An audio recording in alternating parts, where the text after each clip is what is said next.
什么是舞台？在演员眼中，舞台可以是游乐场；在导演手上，舞台可以是宇宙洪荒；在灯光设计师来讲呢，舞台可以是日月星辰。那么对于舞台设计师来说，舞台是什么？什么是舞台？我是林奕华，我是一个戏剧导演，也是这个介绍什么是舞台美学系列的导游。什么是舞台系列？第二位我要向大家介绍的舞台美学家是来自德国的杨培普鲍姆 Jan Papelbom。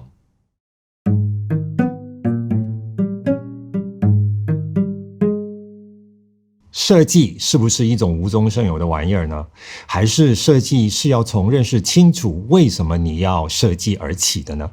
对有些人来说，设计好像是一件很感性的事情，特别是建筑师吧。我不知道大家有没有看过，建筑师呢是可以随手把一张白纸揉成一个形状，然后就告诉跟他一起工作的同僚包括工程师说你看，这就是将来这座建筑物的模样了。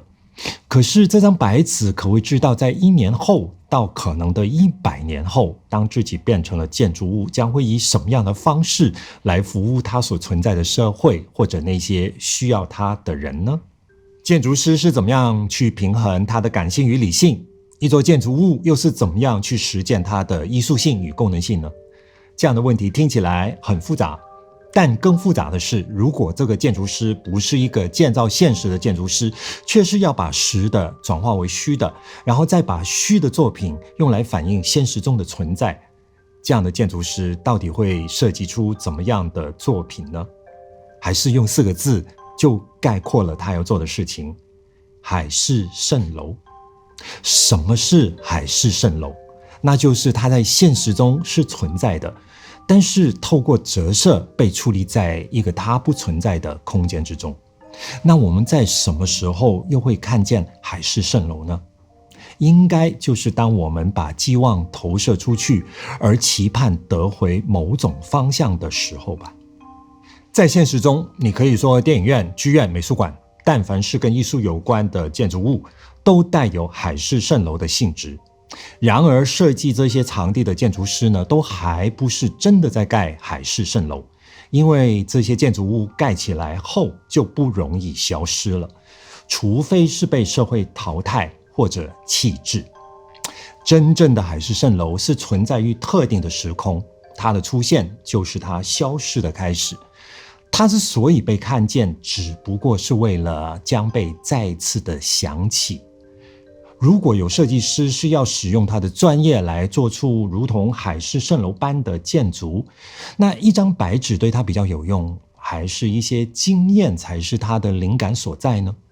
比如说，要重新盖一座剧院容易，还是要把一家电影院变成剧院容易呢？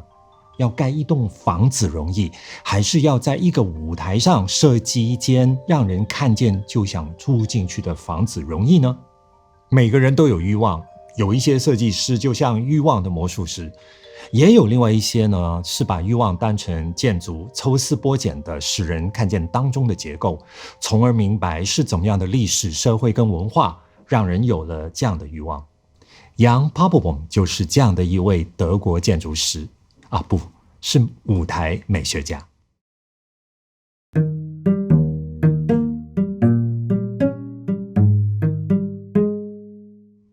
Jan Papelbom 从20世纪90年代初开始在鲍尔士大学修读建筑学，当时他决心要成为一名建筑师，而他同时也非常热衷于戏剧工作。不过有一个问题让他特别感到兴趣，在修读建筑学期间，他去过很多的剧院，发现在今天的剧院中呢，观众虽然可以看到不同年代的剧作，包括由古时一直到文艺复兴时期，以及尤其是19世纪中产阶级时代的剧作，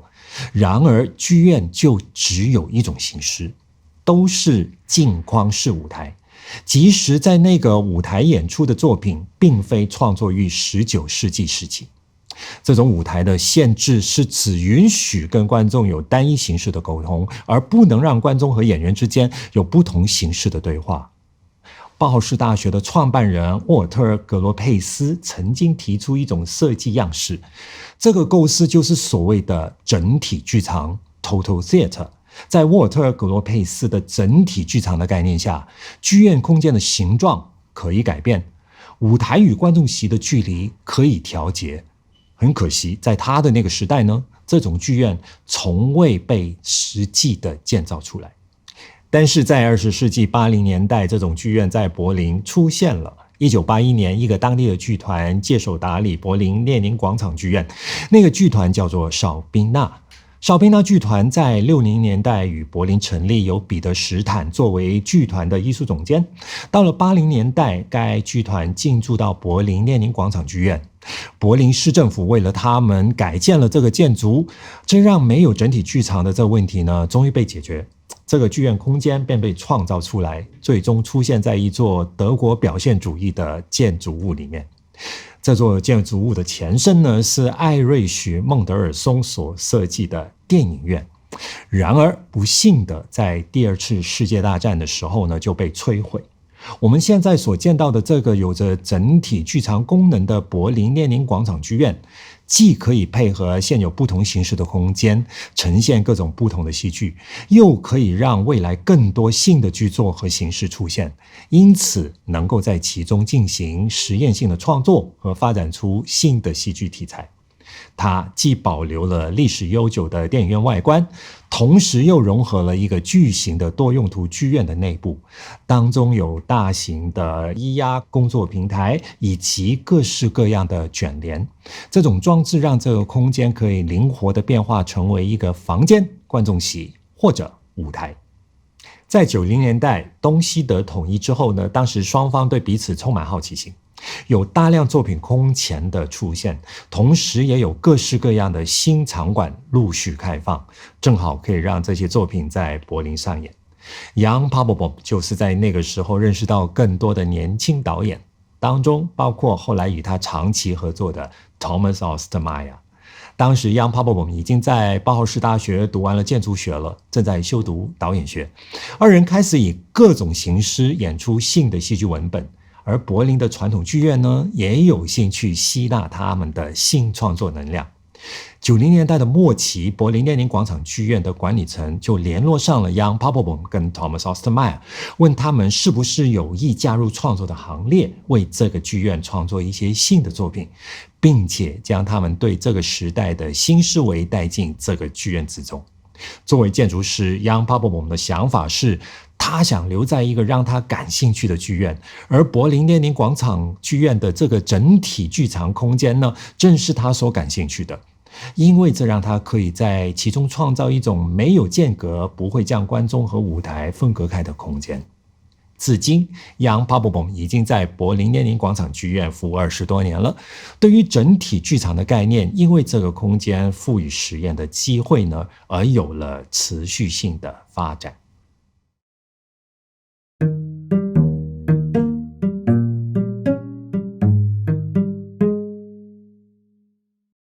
柏林列宁广场剧院从电影院改装成戏剧院，就是一个处理舞台与建筑的最佳范例。如果它只是一座建筑物，我们大概会在它的外表上看见建筑师的标志性。但是当建筑师明白剧场作为建筑物呢，并不只是服务单一的功能，他就必须把整个剧场空间如同一个舞台设计师设计舞台的时候需要阅读文本一样，他也必须要阅读这个空间。柏林列宁广场剧院的内部空间长度是90米，宽度是40米，高度是12米，所有的墙壁都是混凝土。作为建筑就是一个长形的空间了，看起来有点像停放飞机用的仓库。这个剧院对 Jan Papelbom 跟 Thomas Ostermeier 的挑战就是，如果要在其中创作一出戏的话，首先要面对的就是如何处理这么巨大的剧场空间。那为了灵活的使用，他们首先将它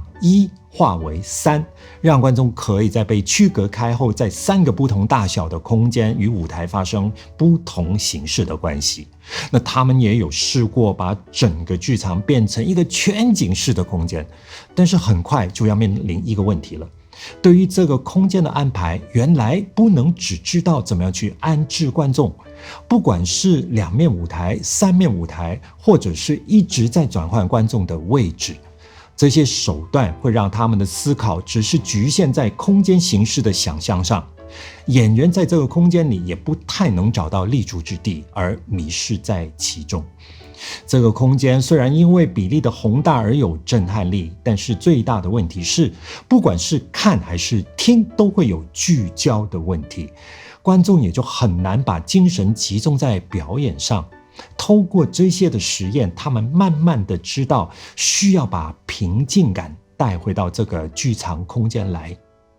Jan Papperboom 跟 Thomas Osterman 用的方法呢，就是把一个空间改装成为3个大小不同的永久的戏剧场地，不管哪一个大小，他们跟观众始终保有亲密性。因为 Thomas Osterman 在乎自然主义的戏剧，之前那个巨大的空间呢，对 Thomas Osterman 来说是没有办法跟自然主义共存的。他的美学啊，更接近电影，很亲近，但又不太戏剧化。相对于用放大的手段来演出呢，他宁可让演员的能量把观众包围。Thomas Osterman 需要的空间，就是演员的声音可以让最后一排的人不用透过放大都能够听见。从2013到14年，他们继续将柏林列宁广场剧院用了新的方法去处理，在没有缩小空间的情况下，让声音的聚焦更加的完善。现在就算在比较大的剧场，观众还是能够拥有很亲密的观看体验，并且他们也解决了演出时声音会从一个剧场传到另外一个剧场的问题了。因此，柏林列宁广场剧院得以在一个晚上可以上演多过1个剧目。那作为一个受过建筑训练的舞台设计师， Jan Papperboom 的工作不只是建造一个舞台空间，而是能够了解什么是一个剧场空间。他除了赋予它剧场功能性以外呢，也必须在当中找到空间的合法性。什么是这个合法性呢？就是不只是问如何使用它，而是明白为何它能够这样被使用，以及为何需要这样被使用。我们现在就让 Jan Papperboom 当一次导游，带我们走进柏林列宁广场剧院，去看看刚才我们所描述的空间是长什么样子的吧。Und dieses Ensemble besteht eigentlich aus diesem ganzen Komplex, den wir hier sehen. Das ist eben, wie gesagt, einmal das Kino, was einen großen Innenraum hatte. Dieser eine große Innenraum ist leider im Zweiten Weltkrieg völlig verloren gegangen. Aber diese äußere Hülle ist mehr oder weniger beschädigt stehen geblieben, sodass das Kino dann nach dem Zweiten Weltkrieg noch 10, 15 Jahre provisorisch weiter als Kino funktionierte, dann aber stillgelegt wurde. Und das Tolle an diesem Gebäude sind einfach diese, und das ist eine Weiterentwicklung des neuen Bauens eigentlich, was nach dem Ersten Weltkrieg begann, diese kraftvollen Linien, die auf die Straße kommen, diese Linien, die eigentlich auf die Straße strömen, sind gar nicht parallel. Das ist eigentlich wie so ein Hochverrat am neuen Bauen, sondern die steigen von hinten nach vorne ganz leicht an, sodass eigentlich der grafische Effekt des Expressionismus sich noch verstärkt und gleichzeitig der Turm vorne, also diese Spitze des Gebäudes, so klar und kantig und kubisch es aussieht, ist eigentlich nur eine Krone. Ist nur eine Krone dafür, dass die Kraftlinien einen Abschluss haben. Die Ladenlokale, jetzt ist es so umgebaut, dass es das Café, die Kantine, das Foyer ist. Abends kommen die Zuschauer durch diese Tür, die jetzt zu ist. Und wir gehen mal in den Keller und schauen weiter.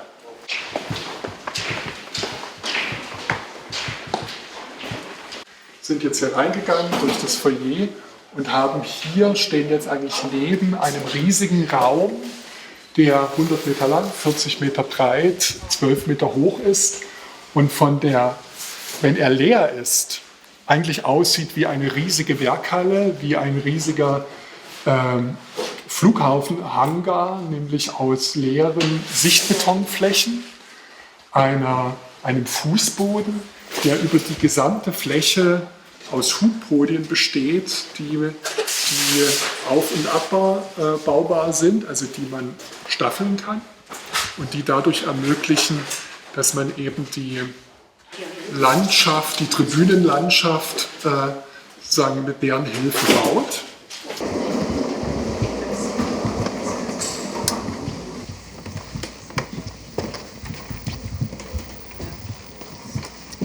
Hier hinten sind wir ja schon sehr viel höher als das Straßenniveau. Also um das zu erreichen, muss man andere Tribünenteile aufbauen. Also auch die Drehscheibe war größer und um diese aber hier bespielen zu können, weil vor der Drehscheibe gibt es noch teilweise Instrumente, deshalb braucht man den Platz. Auf der Drehscheibe stehen aber Spielelemente, hinter denen sich die Schauspieler teilweise verstecken, sodass man von den Blicklinien gucken muss, wie geht. Also das ist ausgetüftelt, wie groß das hier jetzt genau sein kann, damit es funktioniert. Genau, hier dahinter befindet sich im Grunde das, was jetzt sozusagen die beiden Säle voneinander trennt. Das sind diese großen Rolltore. Das ist der hinterste kleine Raum, der Saal C, der jetzt auch wieder von dem mittleren Raum durch so zwei Rolltore abgetrennt ist, von denen man jetzt erstmal nichts sieht. Und hier haben wir vor 2,5 Jahren dieses halbrunde, eigentlich mehr übereinander als hintereinander gestaffelten Zuschauerraum eingebaut. In der Referenz an ein Globe-Theater. In dem Globe-Theater standen natürlich die Leute teilweise, aber es gab diesen eingeschlossenen Raum. Grundgröße, die Grundform wird auch dadurch hergestellt, dass zum Beispiel dieses Halbrund, was wir hier als Bühne sehen, ist auch eins der Hubpodien, was hoch und runter fährt und was hier in dem Fall eben auch hilft, um diesen Raum herstellen zu können. Hier hat man nochmal das tolle Material. Also das ist eigentlich wie so ein Materialmuster. In dieser Oberfläche ist eigentlich dieser ganze, davon bleibt leider im Spiellicht relativ wenig übrig. Es ist dann doch sehr hell und diese Verschmutzung, diese Patina geht oft im Spiellicht unter. Also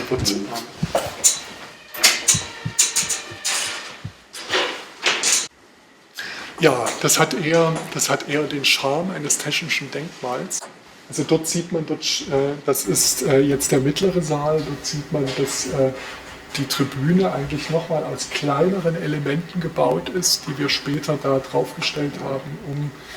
eben um eine Tribüne auch herstellen zu können in der Tiefe. Sieht man sehr gut die Rolltore. Ja, mehr habe ich eigentlich jetzt erstmal nicht zu erzählen.